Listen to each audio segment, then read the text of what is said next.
चलिए अब एक काम करते हैं, अब थोड़ा सा आज ब्रॉड बेस बात करते हैं, उसके बाद हम आज की स्ट्रेटजी पर आएंगे और क्यूज़ पर आएंगे। आज ग्लोबल क्यूज़ अच्छे हैं, थोड़ी देर में नीरज जी के साथ डिस्कस भी करेंगे, लेकिन एक चीज़ जो आप नोटिस कर रहे होंगे, चाहे आप जापान देख लें आशीष, चाहे आप गिफ्ट निफ्टी देख लें, निके और गिफ्ट निफ्टी दोनों एक बार मैं स्क्रीन पर दिखा देता हूँ। निके सुबह 12% ऊपर था, अब मेरे ख्याल से 8% के करीब ऊपर रह गया। गिफ्ट निफ्टी सुबह 300 पॉइंट ऊपर था एक टाइम पर, अब करीब 200 पॉइंट ऊपर रह गया। ये चीज़ें होंगी क्योंकि इसमें होता क्या है कि नॉर्मली जो स्टक होता है वो अपनी पोजीशन बेचता है। चलिए अब निके वापस थोड़ा सा और ऊपर आना शुरू हुआ 9.4, लेकिन इंटरडे में 11-11.5% ऊपर था। अब करना क्या है, मैं आपको एक चीज़, क्योंकि बहुत लोग पूछ रहे हैं कि अब हम करें क्या, eventually it boils down to that. तो ट्रेडर्स और इन्वेस्टर्स के लिए मैं एक अलग अलग अप्रोच लेकर आया हूँ आज। ट्रेडर्स को एक चीज़ जो करनी है या नहीं करनी है, वन वे व्यू मत लीजिए इस मार्केट में प्लीज़। इस मार्केट में वन वे व्यू मत लीजिए। मार्केट में जैसे पोकर का गेम होता है ना, हर हैंड डिफरेंट होता है, हर हैंड को आपको इंडिविजुअली खेलना है, उस तरीके से करें। जो पत्ते आपको डेल्ट हो उसके हिसाब से अप्रोच करें, जो दिन का क्यों उसके हिसाब से ट्रेड करें। कुछ टाइम के लिए स्ट्रिक्टली अपने आप को इंट्राडे में कन्वर्ट कर लें, स्ट्रिक्टली इंट्राडे में कन्वर्ट कर लें और दोनों साइड की ट्रेड लेने की आदत डालें। कल भी मार्केट ने आपको 3 स्विंग्स दिए। कल मार्केट ने ऐसा नहीं कि सिर्फ वन वे डाउन में पैसा बनाया, आपका इंट्राडे में आपके लिए डाउन और अप दोनों स्विंग दिए मार्केट ने, और दोनों में पैसा बनाने की कल अपॉर्चुनिटीज़ थी। इन्वेस्टर्स क्या करें? इन्वेस्टर्स को 2 चीज़ें करनी है, एक तो इस मार्केट को देखें एज एन अपॉर्चुनिटी और एक एज ए लेसन। दोनों चीज़ें हैं यहाँ पर। अपॉर्चुनिटी क्या है? अपॉर्चुनिटी वो स्टॉक्स जो आप लेना चाहते थे लेकिन ले नहीं पाए क्योंकि बहुत महंगे थे, लेकिन जहाँ नंबर्स वगैरह काफ़ी अच्छे थे, उनको लेने का टाइम है। थोड़ा थोड़ा करके उनको लेने की कोशिश करिए। और लेसन क्या है? वो जो बाय एट एनी प्राइस होता है ना, कि बस किसी भी भाव पे खरीद लो आप स्टॉक, मार्केट वो चलेगा ही चलेगा, वो एक कल पंक्चर हुई चीज़ें। जैसे कल कितने स्टॉक, टाटा मोटर्स का स्टॉक फॉर एग्जांपल कल जिस तरीके से गिरा है, 2 दिन में जिस तरीके से गिरा है, संवर्धन मदरसन का स्टॉक जिस तरीके से गिरा, मैं ये नहीं कह रहा हूँ कि खराब स्टॉक्स हैं, लेकिन आप किसी भी प्राइस पे नहीं बाय कर सकते। ये एक थोड़ी सी एक सीख मिली है आपको। अच्छा, कल मैंने एक व्यू लिया था कि अगर आप निफ्टी ETF इन्वेस्टर हैं तो अपना 20% कल ही लगा दीजिए।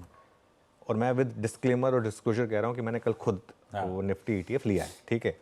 तो अब क्या करना है आपको? अगर वो आप 100 रुपये में से 20 लगा चुके तो बाकी 80 बचा है, अगला 20 कहाँ लगाने को मिलेगा? अगर स्क्रीन पर आपको 23,800 दिख जाए तो। वैसे मैं नहीं कह रहा कि आएगा, लेकिन अगर आ जाए तो 23,800 पर अगला 20%, और जो बाकी के 20% है वो मैंने मार्क किए 23,500, 23,000 और 22,500 पर। ये वर्स्ट केस सिनारियो है मार्केट में कि अगर ये करेक्शन यहाँ नहीं रुकी, ग्लोबल मंदी जो यहाँ नहीं रुकी और उसकी वजह से आप और गिरते गए तो यहाँ चले गए। अब आप कहेंगे अगर 22,500 भी टूट गया तो टूट गया और कितना गिर जाएगा? 21,500, 21,000, लेकिन इवेंचुअली तो बाउंस बैक करेगा। हमारे यहाँ मंदी चलती नहीं है एक, वैसे भी आजकल आपने एक चीज़ नोटिस करी होगी, ग्लोबली भी मंदी 1 हफ्ता 10 दिन मैक्सिमम, उससे ज़्यादा टिकती नहीं है। उसके बाद वापस मार्केट ऊपर चलने लगता है क्योंकि पैसा बहुत है जो मार्केट को चेज कर रहा है। तो ये हो सकता है कि आपको second, third, fourth, fifth tranche लगाने का मौका ही नहीं मिले, ये भी पॉसिबल है। और उसके आज की ट्रेड के जो क्यूज हैं वो बता देता हूँ, उसके बाद ट्रेड सेटअप पे जब हम आएंगे तब डिटेल में डिस्कस करेंगे। ठीक है। एक तो पुट कॉल रेशियो देखिए आप, 0.72 पर आ गया। नॉर्मली 0.72 के पुट कॉल रेशियो पर मार्केट बाउंस बैक करता है एक बार। 0.65 टू 0.72 एक जोन है जहां पर वो बाउंस बैक करता है। दूसरा, कल यूएस मार्केट में एक बहुत इंटरेस्टिंग चीज हुई। कल यूएस मार्केट में विक्स जो है, अच्छा इस मार्केट में विक्स ट्रैक करिए, कल यूएस मार्केट में विक्स 66 तक गया था। भले ही यूएस मार्केट नीचे बंद हुआ है, लेकिन 66 तक विक्स गया था, बंद कहाँ हुआ? 38 पर CBOE विक्स। दिक्कत क्या है कि हम सिर्फ क्लोजिंग रेट देखेंगे तो लगेगा कि बहुत भागा इंडिया के यूएस विक्स, लेकिन 23 से शुरू होकर वो 66 तक गया। इंट्राडे में 150 से 200% भागा था यूएस विक्स, और वहां से फिर कूल ऑफ होके बंद हुआ है। बंद हुआ काफी हाई लेवल पे, लेकिन उतना हाई नहीं हुआ। तो बड़ा सवाल यह है कि क्या कल यूएस में भी एक टेम्परेरी बॉटम लगा? ये चीज इंटरेस्टिंग है। लेकिन अगर यूएस मार्केट में टॉप बन गया है और अगर यूएस मार्केट यहां से इवेंचुअली सेल ऑन रैली के मोड में आ जाएंगे तो बाकी बाजार भी गिरेंगे। हाँ, उसमें ये जरूर होगा, जैसे मैं कह रहा हूँ हम कम गिरेंगे, लेकिन बाकी बाजार भी एक बार के लिए तो जरूर गिरेंगे, इस चीज़ का ध्यान रखिए। और एक चीज़ मैं लोगों से अपील करूंगा ना, प्लीज़, ये अपने जो व्हाट्सएप यूनिवर्सिटी के रूमर्स घूमते रहते हैं ना, कल इंडिया में व्हाट्सएप घूम रहा था कि फेड रेट कट करेगा, इमरजेंसी रेट कट करेगा। मतलब हमें यहाँ बैठ के पता है कि फेड क्या करेगा। देखिए, फेड ने 2 बार इमरजेंसी में रेट कट किया है, लेकिन वो बहुत ही एक्सट्रीम जो नेचर है ना तब किया है। फेड, मैं ये मानता हूं कि शायद फेड ने पिछली बैठक में गलती करी है। पिछली बैठक में फेड को एक रेट कट करना चाहिए था, वो उनके पास साइन। कई बार मार्केट भी उनको ये क्यों देता है कि नहीं आपने गलती कर दी, इस तरीके से मार्केट कई बार वर्डिक्ट देता है उनको, ये भी पॉसिबिलिटी है। लेकिन इसका मतलब ये नहीं कि वो फेड ओवर कॉम्पनसेट करेगा कि नहीं पिछले मैं मीट में नहीं कट की तो मैं अभी तुरंत कट कर दूंगा। वो हो सकता है देखे 3-4 दिन, ये कोई लाइफ एंड डेथ का मामला नहीं है, ठीक है चल रहा है, मार्केट थोड़ा बहुत ऊपर नीचे है। तो अगले कुछ दिन तक, कल भी हमारी बात हुई थी, एफएमसीजी पर फोकस करें, एफएमसीजी ने आपको कल अच्छा पैसा बना के दिया। डोमेस्टिक इकोनॉमी फेसिंग स्टॉक्स पर फोकस करें, और अगर आपको ग्लोबल एक्सपोजर वाला कोई स्टॉक चुनना भी है तो फार्मा पे फोकस करें, जहाँ थोड़ा सा रिस्क ऑफ है और जहाँ थोड़ा सा वैल्यूएशन कंफर्ट है। और जब तक पोजीशन क्लियर नहीं हो जाती, आईटी से दूर रहें। जब ये सिचुएशन क्लियर होगी ना, आईटी में बड़ी रैली आएगी, लेकिन अभी के लिए कुछ टाइम के लिए अगर एक सेक्टर आपको अवॉइड करना है वो आईटी को अवॉइड करें। तो ये एक और रीज़न है, मेरा ये मानना है कि मार्केट में जो रिकवरी है उसमें शायद निफ्टी से ज़्यादा बैंक निफ्टी चले या बाकी के सेक्टर चले, निफ्टी उतना ना चल पाए क्योंकि आईटी का एक थोड़ा सा ओवरहैंग रहेगा यहाँ। फेड की असल में टाइम टेबल गड़बड़ा गया। जॉब्स रिपोर्ट के बाद बैठक हो रही होती तो समीकरण बदल जाते, बेचारे वो भी नहीं जानते थे जॉब्स रिपोर्ट इतनी गड़बड़ा जाएगी। लेकिन हाँ ये है कि आज सुबह सुबह ग्लोब में स्टेबिलिटी है। कल कहानी दिक्कत वाली थी, कल back to back third straight day था जब यूएस की तगड़ी पिटाई थी। कल तीनों बेंचमार्क्स 2.5 से 3.5% दबाव में थे, और अगर डाउ का इंटरडे भी देखते तो कोई रिस्पाइट दिन भर वहां पे भी नहीं था जैसे हमारे यहां नहीं था। पर उसके बाद आज सुबह समीकरण बदल रहे हैं भाई। यूएस के फ्यूचर्स अब दिखा रहे हैं 3 दिन की पिटाई के बाद स्टेबिलिटी, अब दिखा रहे हैं कि शायद हम 3/4 से 1.25% मजबूती के साथ आज कामकाज करेंगे। मतलब यूएस शायद स्टेबलाइज हो, और ऐसे ही एशिया की तस्वीर इंप्रूव होती हुई नजर आ रही है। हमारे यहां सबसे दिक्कत आई थी जापान निक्केई में, कल 12% गिरा था तो इस समय 9% का बाउंस बैक दिखा रहा है। और कल का नहीं, पिछले 3 दिनों से निक्केई बहुत तगड़ा प्रेशर दिखा चुका है जब से वो रेट हाइक्स हुए थे।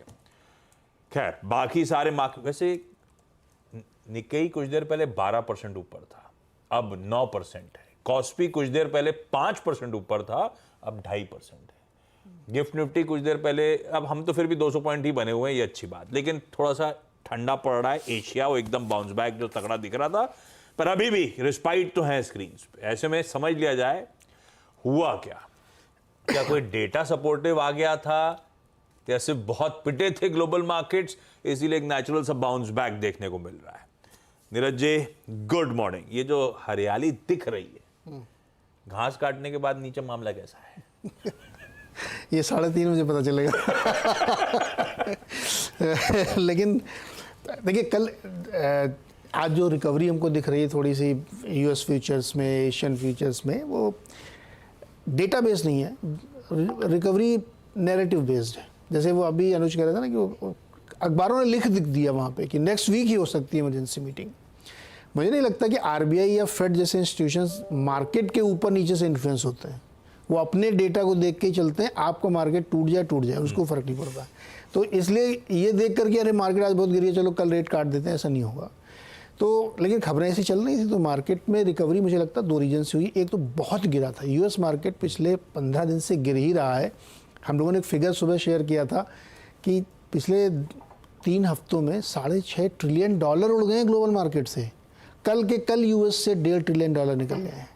तो इतना बड़ा जब झटका लगता है तो एक जिसको आप spring back dead cat bounce कहते हैं, ये वो है कि बहुत गिरा था, चलो थोड़ा सा ऊपर आते हैं। फिर भी कल आप डेटा भी देखिए 1,000 पॉइंट गिरे हैं मार्केट वहाँ के। 3% S&P गिरा है, 3% नैस्डैक गिरा है, और उसकी तो पूछो मत आप रसेल की, उसकी तो हालत ख़राब, इतनी बुरी पिटाई उस पर हो रही है। तो डेटा अभी भी कह रहा है कि कोई रिस्पाइट नहीं है, लेकिन चूंकि बहुत गिर चुका है इसलिए एक बाउंस आया है। अब ये सब कुछ तय होता है कि फेड वाकई क्या करेगा। वो करने में भी बहुत टाइम है, 17-18 सितंबर को करना है उनको, उससे पहले नहीं होना है। जापान में भी ऐसा नहीं होगा कि अपना फैसला बदल दें, वो रिवर्स कर लें कि नहीं अब जो रेट कट बढ़ाया तो उसको नीचे कर दें। तो ऐसा कोई चेंज नहीं हुआ है, बहुत तेज़ी से गिरा था, इसलिए थोड़ी रिकवरी आ रही है मार्केट में, ये एक सही बात है। दूसरा ये है कि बेचने वाले भी थक गए, बेच कितना बेचें यार, अब रोज़ थोड़ी बेचेंगे। तो इसलिए मुझे लगता है ये एक रिस्पाइट है और सस्टेन भी कर सकती है। कोई बड़ी बात नहीं कि आज मार्केट आपको फ्लैट दिखे या ग्रीन में ही बंद हो जाए, कोई बड़ी बात नहीं है। लेकिन अभी भी ये कॉन्फिडेंस नहीं है यूएस मार्केट में या ग्लोबल मार्केट के किसी भी रिपोर्ट में मैंने नहीं पढ़ा जो ये कह दे कि हाँ अब बॉटम बन गया या यहाँ से अब चलेगा मार्केट। बल्कि लोग तो, ब्लूमबर्ग तो ये भी लिख रहा है कि पिक्चर तो भी शुरू हुई है। सो इस तरह की रिपोर्ट्स उसके मद्देनज़र मैं ये कहना चाहूँगा कि डेटा की सपोर्ट नहीं कर रहा है अभी भी इस रिकवरी को। लेट्स सी, हो सकता है रिकवरी हो जाए, सस्टेन कर जाए मार्केट, लेकिन नंबर्स अभी भी ख़राब है। जैसे मैन्युफैक्चरिंग PMI का नंबर आया यूएस का, अच्छा नंबर आया, तो उससे थोड़ा सा रिस्पाइट हुआ कि हाँ चलो 51.4 आया, तो एक सपोर्ट मिल रहा है वहाँ पे। गोल्ड या क्रूड में कोई बड़ा मूवमेंट नहीं हुआ आइदर साइड का, तो एक सपोर्ट मिल रहा है। लेकिन अभी देखते हैं, मेरे ख्याल ओपन पोजीशन है अभी आइदर साइड की। तो इस बाउंस बैक पे फिलहाल के लिए बहुत ज्यादा भरोसा नहीं करना है, जरा सा आंखें खुली रखनी है, सब वॉच आउट करना है। और पिक्चर अभी शुरू हुई है, जरूरी थोड़ा ना अच्छी पिक्चर ना हो तो पूरी बैठ के देखो। पिक्चर बहुत शानदार भी हो सकती है, और जरूरी नहीं पूरी बैठ के अच्छी देखो। पिक्चर भी हो सकती है। तो आपको दरअसल कुछ भी ये हो सकता समझना है है actually। कि इस समय ग्लोबली इन्वेस्टर्स क्या क्या फैक्टर इन कर रहे हैं, उसके बाद आपको डिसाइड करना है कि इस बिकवाली में आप भी बेचोगे या एक गॉड सेंड अपॉर्चुनिटी है।